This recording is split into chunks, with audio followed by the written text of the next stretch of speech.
और कसाई स्त्री का बालक जैन मां के पास आ गया तो क्या होता था, कैसी स्थिति होती थी, कैसी स्थिति। लेकिन ऐसा कोई मिसमैचिंग नहीं हुआ। और मेरी मां जैन थी, जिस मां ने जन्मने के साथ मुझे अहिंसक बनाया है, मेरी अंतरात्मा में दया की प्रतिष्ठा की है। और इस मां ने मेरे सिर के ऊपर कितना बड़ा उपकार किया। एक बात समझ के रखो, अपनी आत्मा में संस्कार हिंसा का ही जबरदस्त है। अहिंसा का जीवन है, हिंसा का संस्कार है। और जीवन हमेशा के लिए छोटा रहता है, संस्कार हमेशा के लिए लंबा रहता है, हमेशा के लिए। साधु मरकर शेर बन सकता है, शेर मरकर साधु नहीं बन सकता है। साधु बनने के लिए बहुत कुछ भव यात्रा पसार करते हो तब साधु बन सकते हो। लेकिन साधु ने इस जीवन में आकर छोटी सी क्रूरता को बचा के रखी, छोटी सी क्रूरता को।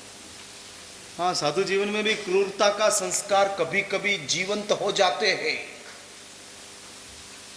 शास्त्रों में ऐसे दृष्टांत आते हैं, गुरु और शिष्य के बीच में कुछ मनमुटाव हुआ। सुनना मेरी बात, 6 सूत्रों में प्रसंग आता है। हाँ, गुरु और शिष्य के बीच में मनमुटाव हुआ। बात ऐसी हुई थी, शिष्य को अठम था, पारणा था, और पारणा में गोचरी बहरने के लिए गए और गोचरी बहर कर आए और उसमें लाए थे वो राब। किसी के वहां निर्दोष राब मिल गई और राब लेकर आए। गुरु वयोवृद्ध थे, दांतों में पीड़ा थी, और वयोवृद्ध गुरु ने दूसरा कुछ खाने के बजाय वो राब पी लिया। और वो राब पी लेने के बाद शिष्य को इतना आवेश आया। 6 सूत्रों में ये प्रसंग बताया है और लिखते हैं कि शिष्य गुरु को डांटता है और कहते हैं बुढ़े होने के बाद भी लालसा नहीं जाती है।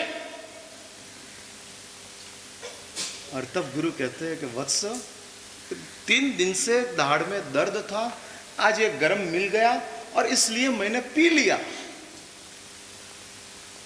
मैं देख लूंगा। बात पूरी हो गई। 2-4 महीने में गुरु का काल धर्म हो गया। अभी भी शिष्य का आवेश नहीं गया है। साधु जीवन प्राप्त करने के बाद भी संस्कार नहीं छोड़ते हैं। हाँ, ये संस्कारों का ऑपरेशन कर डालो, कर डालो। और यदि आपका संस्कारों का ऑपरेशन करने वाले कोई सदगुरु आपको मिल गया है तो सदगुरु को सरेंडर हो जाओ, 100% सरेंडरशिप। गुरुदेव, संस्कारों को खत्म करो, दूसरी कुछ बात नहीं। आप मेरे आचारों को नहीं बदलोगे चलेगा, लेकिन मेरे संस्कारों को खत्म करो। आप मेरे गुरुदेव हो और गुरुदेव में आपके सरेंडर हो गया हूं, समर्पित हो गया। जो भी कहेंगे वो करने के लिए तैयार हूं, लेकिन संस्कारों का ऑपरेशन कर डालो। ये कातिल है। आज मानव जीवन में ये संस्कार सुषुप्त है, शांत नहीं है। शांत होना और सुषुप्त होना, उसमें डिफरेंस है। शांत बन गया तो भवो भव तक नुकसान नहीं है, लेकिन सुषुप्त बन गया तो अगले भव में वापस जग जाएंगे।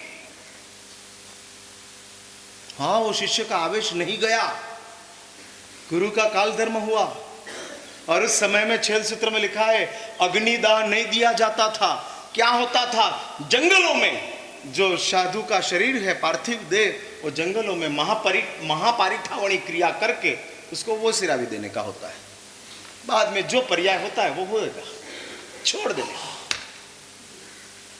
उसके महापारिठावणी की क्रिया हो गई, उसका पार्थिव देह को जंगल में रख के आ गए। वो साधु का आवेश नहीं छूटा और वो साधु जंगल में पहुंचा। पार्थिव देह पड़ा था, बाजू में पत्थर था, पत्थर उठाया और साधु ने गुरु का दांत तोड़ डाला। छेद सूत्र में यह दृष्टांत देकर संस्कारों की कातिलता का दर्शन कराते हैं। घोर तपस्वी साधु, स्वाध्याय करने वाला साधु, ये संस्कारों में से मुक्त नहीं हो सकते हैं। तो मैं और आप किस किस्म के आदमी हैं? क्या हमारी हैसियत है? हाँ, हम यदि चाहे तो इस भाव में वो कर सकते हैं। और ये करने के लिए आपको आज निमित्त प्राप्त हुए हैं। और इसलिए ही कहते हैं कि परमात्मा महावीर की जो करुणा है, उस करुणा का स्पर्श करने के लिए शास्त्रकारों ने, महापुरुषों ने हमको 8 दिन दिया है कि जिस 8 दिन में हम परमात्मा की करुणा का स्पर्श करें। हाँ, अवसर मिला है। ये पहले 3 दिन हम करुणा का स्पर्श करने की एक भूमिका तैयार करते हैं। भूमिका, इंफ्रास्ट्रक्चर के 3 दिन है, बाद के 5 दिन स्ट्रक्चर के।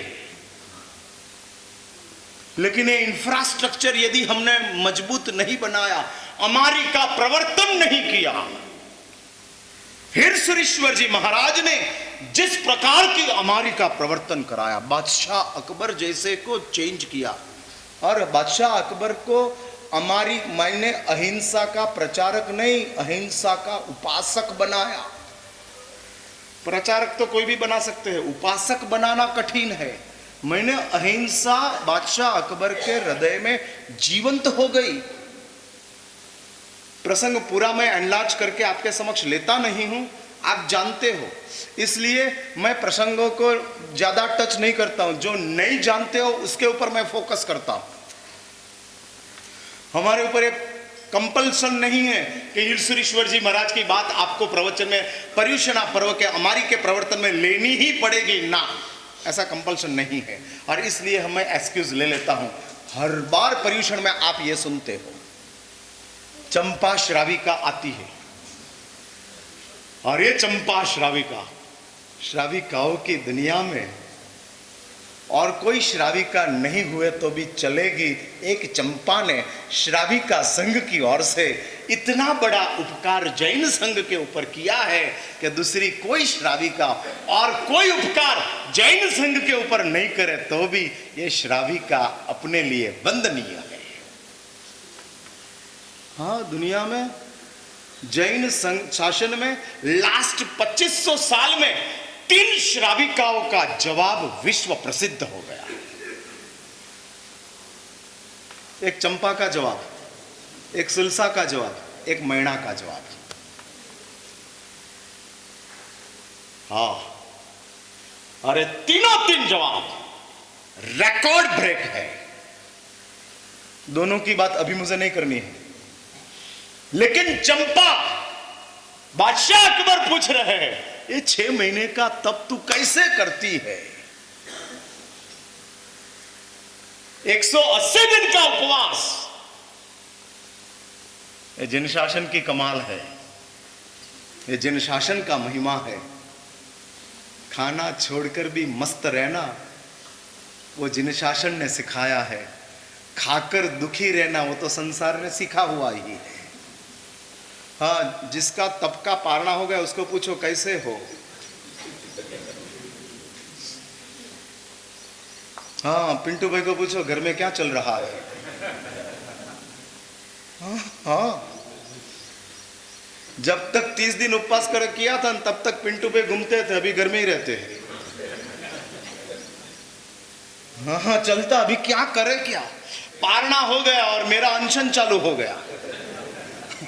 हाँ, उनका अनशन और घर वाले का पारणा। हाँ, ये चलता है। इसलिए एक बात समझ के रखो, जब खाते नहीं हो तब आत्मशक्ति होती है, और जब खाना चालू करते हो तब जड़ शक्ति आती है। और जड़ की शक्ति चैतन्य को सेट नहीं होती है, और इसलिए छोड़ने में सब छोड़ना पड़ता है, खाने में कुछ ही खाना पड़ता है। समझ में आई मेरी बात? हाँ, सब छोड़कर स्वस्थ रह सकते हो, लेकिन सब खाकर स्वस्थ नहीं रह सकते हो। समझ में आया? हाँ, उपवास के दिन सब छोड़ दिया, हार मस्ती में है, लेकिन पारणा के दिन जितनी आइटम थी वो सब खा लिया, तो उधर ही सो जाना पड़ेगा। हाँ, वसंत लाल 30-30 आइटम बना कर देते हैं, उनका भी दिमाग ठिकाने नहीं है। हाँ, देते ही रहते हैं। और रमन लाल जी उधर से फोन करते, 2 मिठाई क्यों खिलाते हो, 5 खिलाओ। हाँ, जोरदार चलते हैं। इसलिए मैं कहता हूं कि कोई ऐसा आराधकों में है ऐसा भड़वीर के जिसने जितनी आइटम बनी थी वो सब आइटम खाई हो, उसका दर्शन करना है मुझे। ऐसा कोई भड़वीर हो कि 30 आइटम हो बनाई है और 30 आइटम को बराबर खाई हो, ऐसा कोई पुण्यवान हो तो खड़े हो जाए, दर्शन करना है। खड़े होने में शर्म आती हो तो खानगी में मिलना, मैं उसका बहुमान कराऊंगा सोने की चेन से। हाँ, सोने की चेन से। इधर के ट्रस्ट मंडल वाले ने इधर जितना मास कमोना उन लोगों का बहुमान किया सुवर्ण मुद्राओं से, सुवर्ण चेन से, वैसा जिसने 30 आइटम हर रोज एकासना में खाई हो, ऐसा कोई आराधक हो तो मुझे उसका दर्शन करना है। मिलेगा अमृतलाल जी आपकी टीम में? हाँ, नहीं है। और अभी मैं ये पूछूं